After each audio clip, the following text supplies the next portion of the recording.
Hello and welcome to the Money Marketing Podcast. I'm Kimberley, Dondo, Digital Content Manager, and I'm here with... Lois, Vallely. Yeah. Executive Vice President. Oh, okay. Sorry, I had to just think of it then. I didn't realize we were giving ourselves amazing job titles. I would have called myself VP of That's a joke. I'm chief reporter. I nearly said chief executive. You are our chief executive. You lead us in everything you do. But yeah, today I thought it would be cool for us to have a sit down conversation, just the two of us, because clearly we're the best in the team. Obviously. Yeah. And I wanted to cover a bunch of different things, but I thought we could hop in first with consumer duty. Yes, big one. We are coming close to the first year anniversary of it. And I know during the time when it was going to be implemented, a lot of people had different thoughts. There was no people who were in the middle, I think. Yeah, it was quite a divisive. Although I think most people seem to agree that it's a good thing, but a lot of, especially smaller financial advice firms, especially sort of one-man, two-man bands, think it's a waste of time for them because they're already doing everything that the FCA suggests for the consumer duty, which I get. But I think it's more about evidencing that you're providing value for consumers. Yeah. I did have a thought about this, you put out a poll and it is Mental Health Awareness Week, and the poll results, you can talk more about those because I think you know more.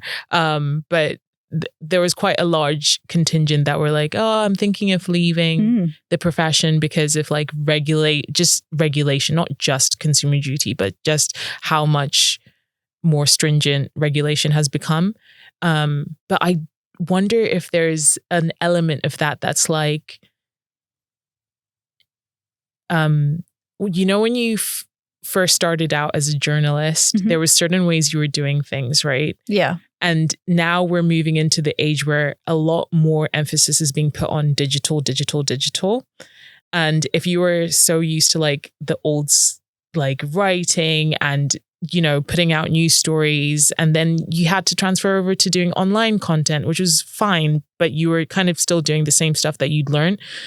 And then also having to now think about catering to different platforms, that might make some people who are old school, quote unquote, journalists feel I want to leave the profession. So that was a really long-winded way really for me analogy, to I was trying to connect the two in a way that I could relate to, you could relate to. But I feel like maybe some of those people who are saying that, is that coming from a place of no, back in my day, it was so much easier.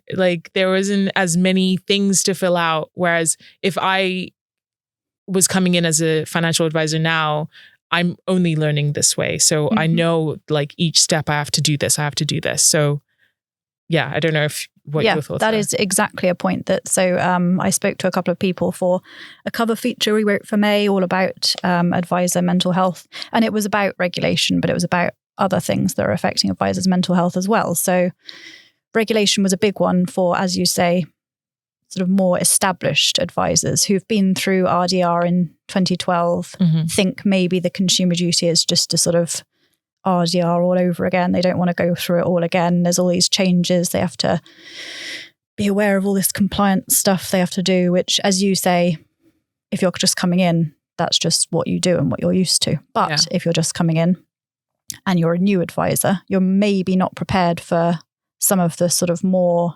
in-depth conversations you have to have with clients, because as someone pointed out to me, you might know more than your client's spouse knows, or your client's family knows, or your client's close friends know, and it gets quite sort of intense for advisors, I think. And maybe that doesn't seem to be in any training material, just quite how in-depth your conversations might go. Yeah. There was an element, I think I recently also did a podcast where I was talking to someone and I was like, it's starting to sound a little bit like advisors might also need to have a counselor certificate on the side, because there is that line being blurred of how involved you're getting into.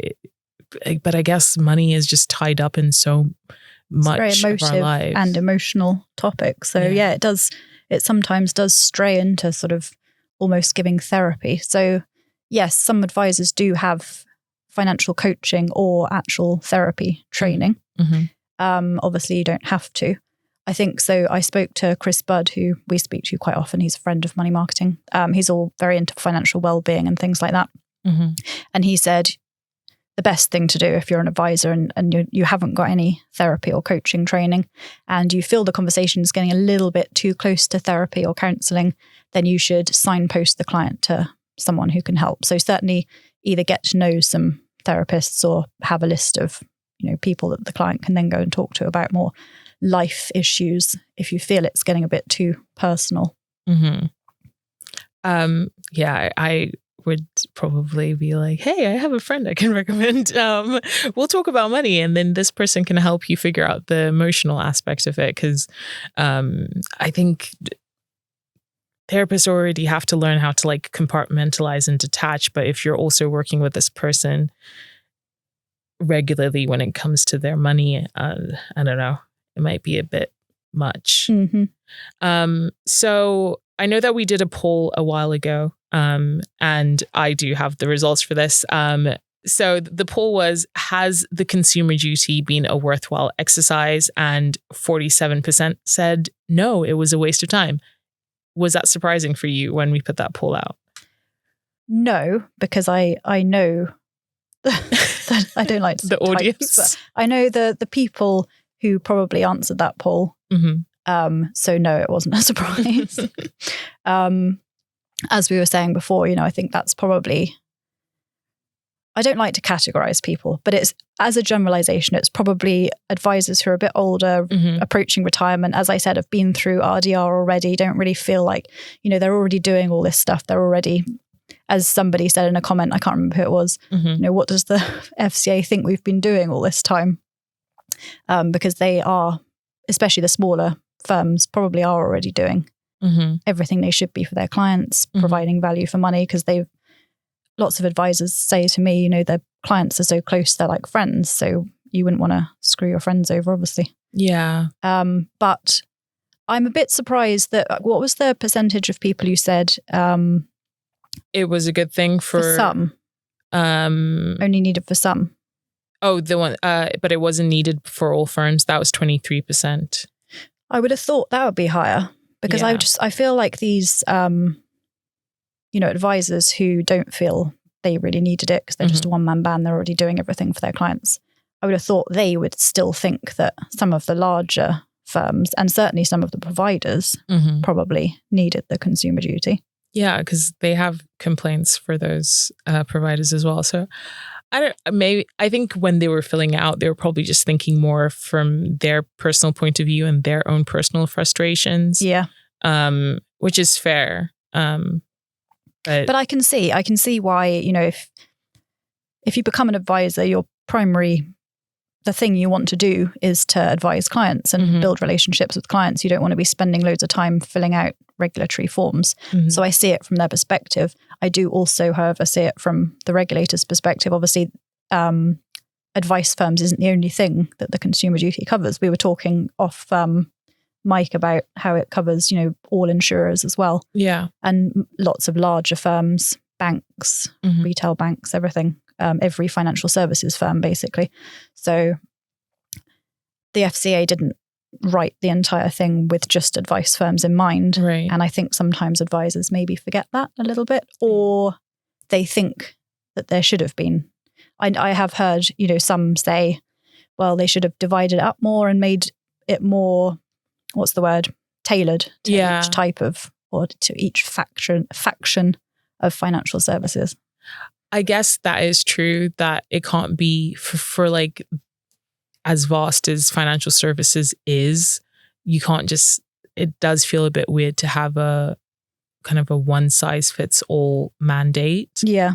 So maybe it is like they should have like section 3B is for financial advisors, but for them, they're probably like, that's a lot of work for us. It's a lot of work. They'd have to probably recruit a lot more people, and then they'd get complaints about how many people they were paying. So, I mean, I get it from like all perspectives. I think it's just a really difficult thing to cater to, because at the same time, when something does go wrong, or some financial services firm does screw over a client, then people are like, where was the FCA? Mm-hmm. You know, so they have to seem to be doing something. But I think most of the time it's like they're playing defense as opposed to being on offense. They're always like catching up, because like right now people are like, hey, we have like these finfluencers over here spreading misinformation. Can you do something about this? And we have these big tech firms maybe like hovering on the edge of financial services. They might want to come in. So could you like keep an eye on them? Yeah. But they'll be like, yeah, no, sorry, we're still making sure Consumer Duty works. So we'll deal with that in like 2026. When we've moved on to the next thing, and AI influencers are coming in, and AI advisors. Sorry, that's what I meant. But AI influencers could be a thing. All you have to do is get an AI face, and then do the AI voice, and you've got an AI advisor. Well, when I was writing about food and drink, I wrote about AI influencers and how they're helping, or some food retailers are using AI influencers to sell stuff to people. And I won't go into the detail because it was about food and drink, but it's a bit scary. It is. These influencers have way more influence than I have, and they don't even exist. And some people don't know, especially sometimes on other social sites where maybe a certain demographic of people are on it, such as Facebook. They're more prone to fall for AI clips. And I think not all social platforms have the kind of disclaimer at the bottom of some of these things. Like I've seen on TikTok, I also work with our Future Financial Advisor brand. So whenever I put out information kind of promoting financial advice as a profession to second careerists or younger people, I'll provide information in the posts and stuff like that. And there's always a disclaimer that TikTok automatically puts at the bottom of my thing, being like, for proper financial advice. I'm not even saying anything necessarily like giving financial advice, but I think because I say the words finance and advice, it gets flagged on TikTok. So those websites are good at, not all posts, but they're good at putting like a disclaimer, like be careful, don't, listen to this, completely do your own research.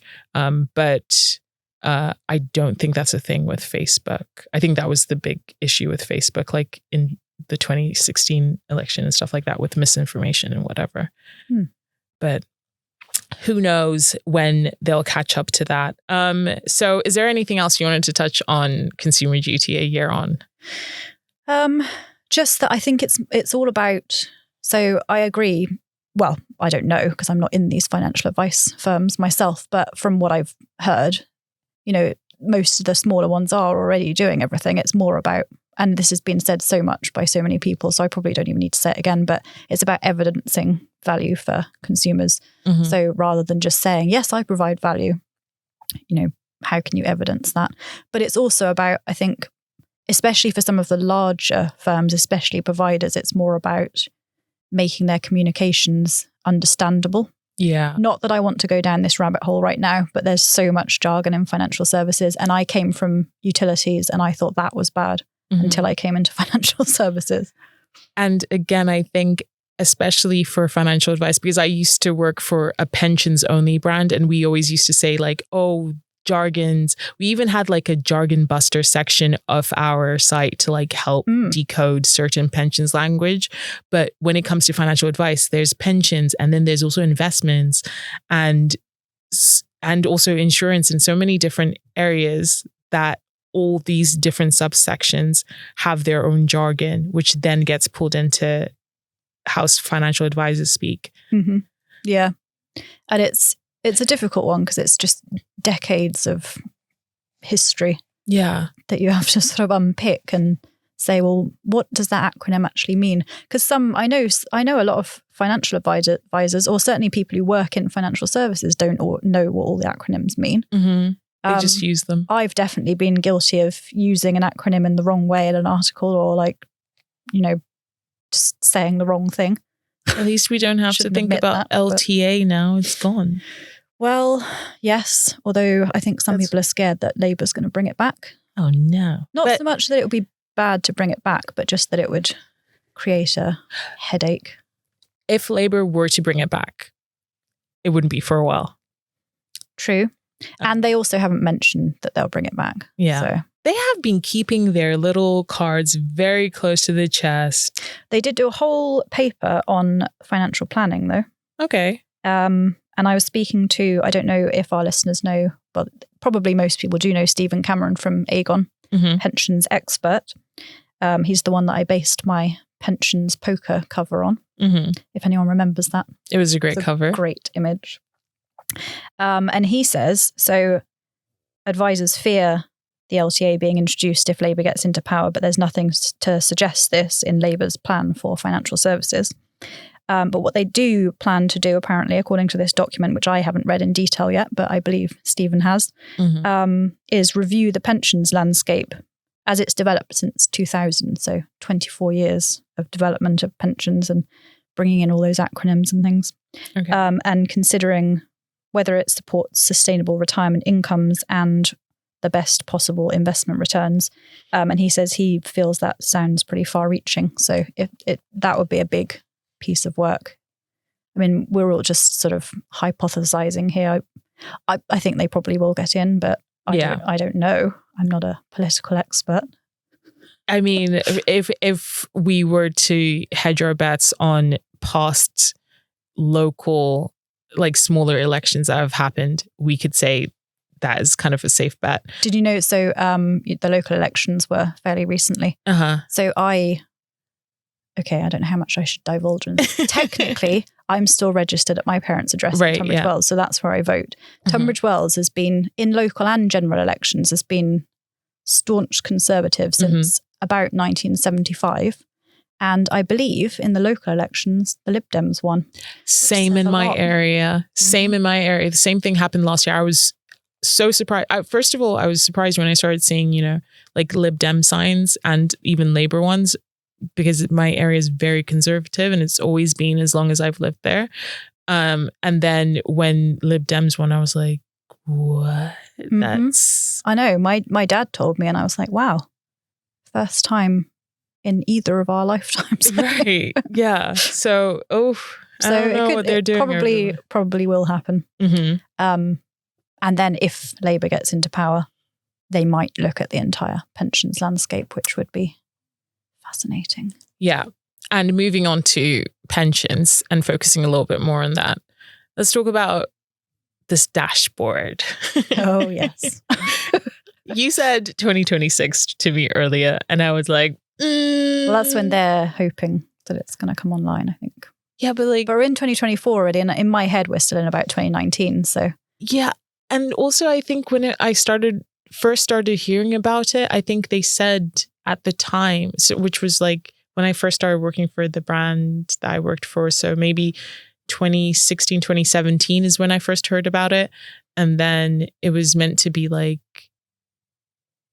put in place maybe 2019, something like that. And it just kept being pushed further and further back. And then it was like we'd get one, I think at the time Ros Altman was the pensions minister, and then it changed to Steve Webb, and it still felt like they were just pushing to the next for like, oh no, they'll sort it out. Or yeah, I think it was originally supposed to come in before either of us joined money marketing, definitely. It just reminds me so much of, so I mentioned I used to work for utilities brand. Yeah. When I was on that, there was this thing called the smart meter rollout. Yeah. I think most people will have heard of smart meters because they're probably constantly offered them. Yeah. And it happened in 2 stages, and it was supposed to be, I can't even remember the exact years, but it was something like it was supposed to be complete in 2015. And it was still going on when I left that utilities brand in 2018. 2019. Yeah. It still hadn't got to the stage it was supposed to be in about 2015.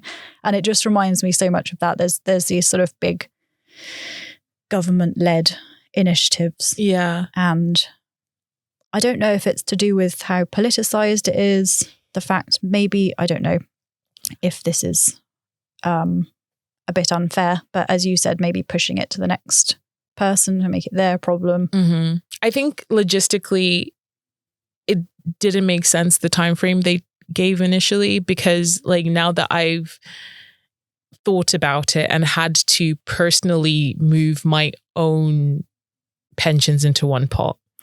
But that was because luckily my mum was very adamant. I keep all my letters, all my papers. So every job that I ever had, even my part-time jobs where I was like on an auto-enrolled pension scheme, I kept those letters. So I had the number that I needed to transfer over to one pot.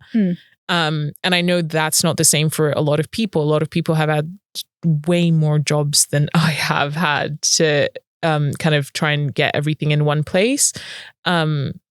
So just the amount of time that it took me to be able to do all that was quite difficult. But I can't imagine having people putting some random person from, I don't know, the Midlands who's been working for 30 years and doesn't really remember, you know, where like they worked, and some companies might have shut down at some point. Yeah. Or changed their pension providers, or and the changed pension their provider name, might have gone into administration, or they've been consolidated into another company. These are all factors where it's like, how? I can imagine maybe they can roll out for like, oh, if you work in the NHS, we'll be able to do like a dashboard thing for you. And then if you were in work in the last 15 years, maybe it's easier for us because most of that stuff is online. But if your pension schemes might not have been online at the time, then you might have a bit more of a difficulty. Yeah. It's a really, I mean, I don't envy them that job of trying to bring together pensions dashboards. I mean, it's a great idea because, like I said, once, like, it was really nice being able to put all my different pots in one place and be able to see them. I did the same. Yeah, it just makes it a lot more concise, apart from the one pot that I have in South Korea, but I don't like to talk about it because it makes me sad. One day you might get it back. Yeah, but I'd have to go back to Korea when I'm 65 and be like, give me my... I'd be like, you have not been here in like, wait, who are you? You haven't been here in like 35 years. And I'll be like, yeah, I want my money. But yeah, maybe something will change with that as well. Who knows? But you can't, the government said that you won't be able to transact on the pensions dashboards, at least not at first.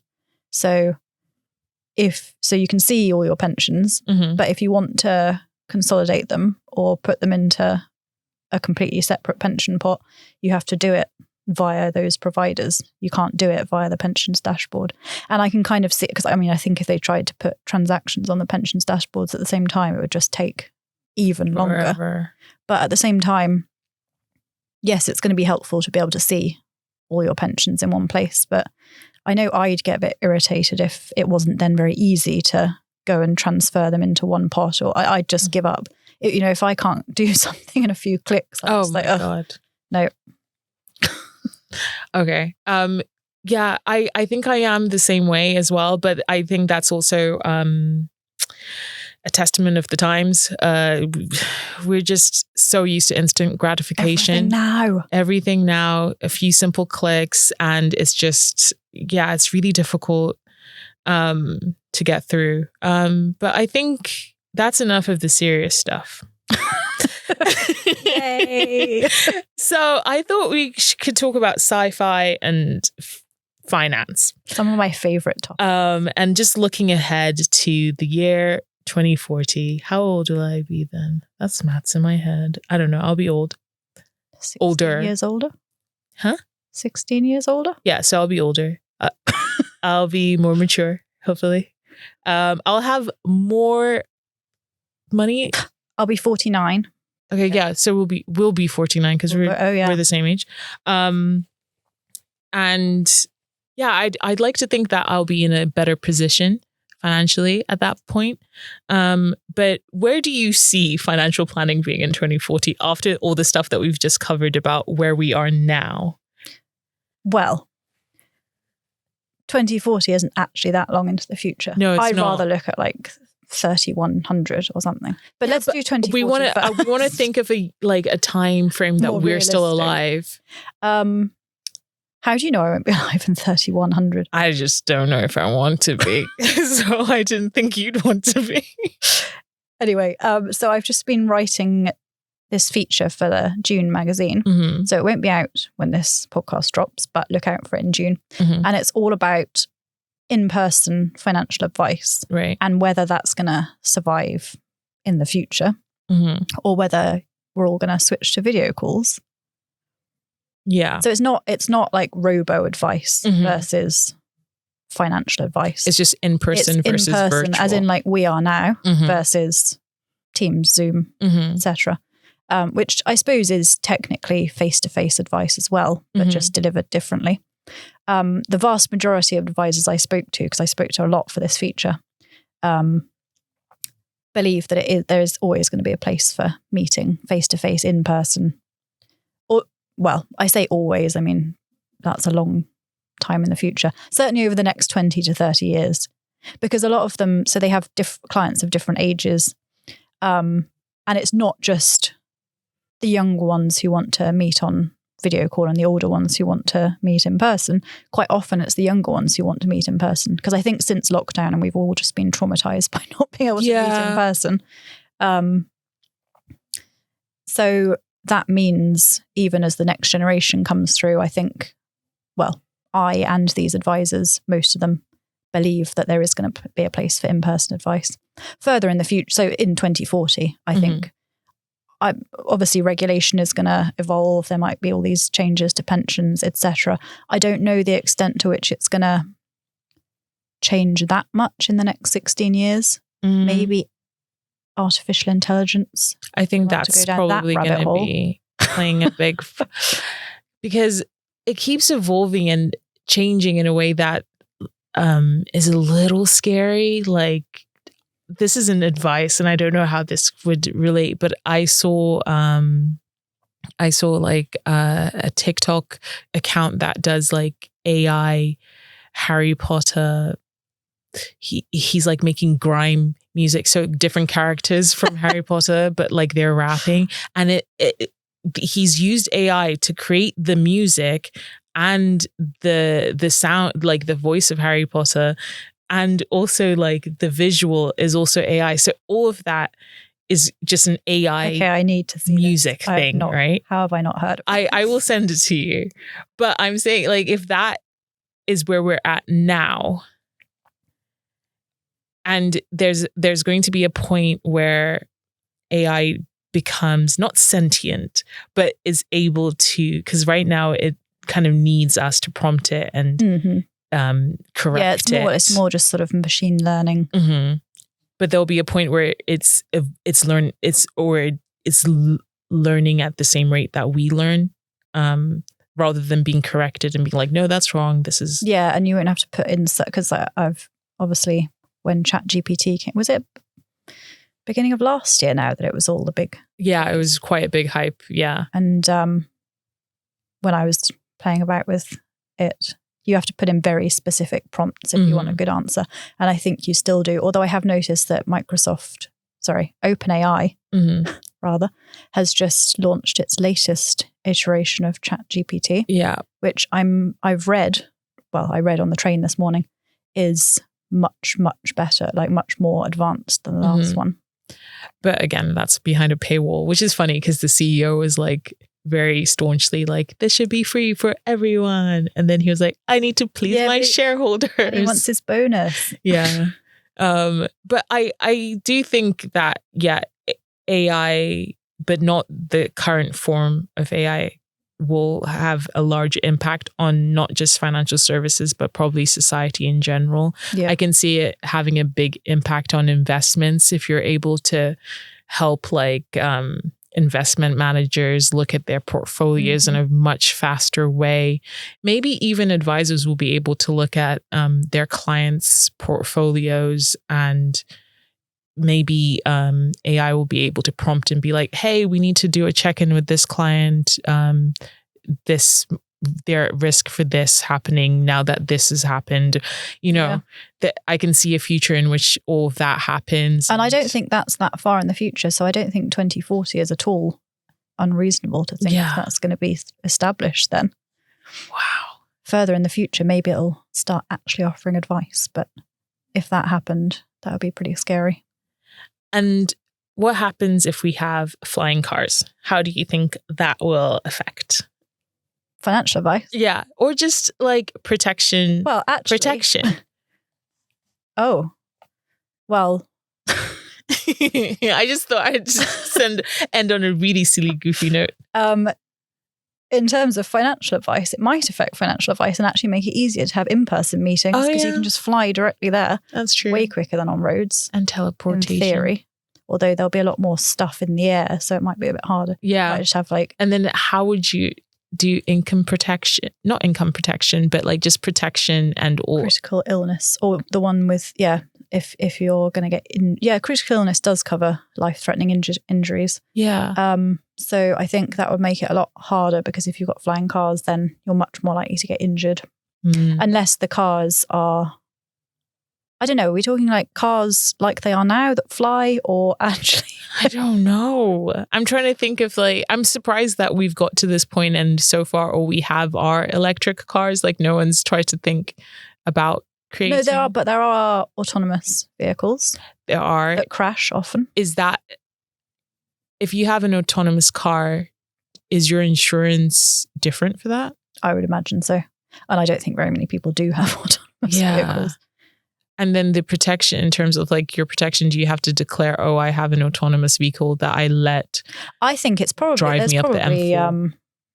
Some kind of thing like, you have to declare whether you commute for work or whether you just have your car for leisure. There's probably like, also my car drives itself, by the way. So I'm not liable if it crashes. But then you are, because you are still in charge of the vehicle. So I wonder if like financial advisors, the ones who do like intergenerational planning, I wonder if they think of all possible outcomes for their clients, but then also if they want to like stay with their clients' children and stuff like that. How they manage that. I don't know how I got from flying cars to this. I think it probably depends on the age of the advisor. Yeah. They're the age of their clients who are just approaching retirement. Yeah. Maybe not. Because I think thinking about life in 2040 and what my life will be like when I'm 49 is probably very different from my parents' life. I think there's a real possibility that I won't have a 5-bedroom house for one. Yeah. I don't know where in the world I'll be. But I probably might have a kid. But I don't think that I will have as many assets as my parents do, which is just so, And I don't want to think about like, I'll just be waiting for them to kick the bucket so I can inherit. I never think like that. I'm not even considering inheritance as anything to do with my money. But like getting an advisor and thinking about all of those things, I think is very important, but it just feels like my reality in 2040 will be a lot different from the reality of other people now. Yeah, definitely. Who are older than me in 2040. But I'm excited. Hopefully aliens invade and... I was going to say, and what about space travel? We might all live on Mars. That would be depressing. No greenery there. I just don't see the point of going to Mars. I would go there. I just wouldn't live there. There's also like certain parts of the world we haven't yet explored. So why are we going all the way to Mars? I don't know. In case we need to abandon ship or planet. I'm very much we tried, we failed, let's just give up. And I'm very much, I will live at all costs. Okay. I think I've watched one too many sci-fi films where I'm like, I'm not fighting with some rebels For bread, no. I like comfort. And this is where we're opposite. Yeah. If I can't have comfort, I'm just going to be like, I had a good run. But on that note, I think we should wrap it up. We're going down a rabbit hole and Tom isn't here to control us. I know. I managed to pull us back. But yeah, I think that's pretty much everything I wanted to cover for this. And I hope we can do this maybe on a monthly basis where we just kind of riff on I think that would be a great idea. Things we find interesting within financial advice. Lots to say. A lot to say. A lot of questions to ask. Mm-hmm. Maybe leave a comment and tell us your thoughts. But be nice. You don't have to be nice. Be nice to me. You don't have to be horrible to me. Lois likes that. I like praise. But yeah, thank you so much for watching. And Lois, thank you for joining me. Thank you for having me.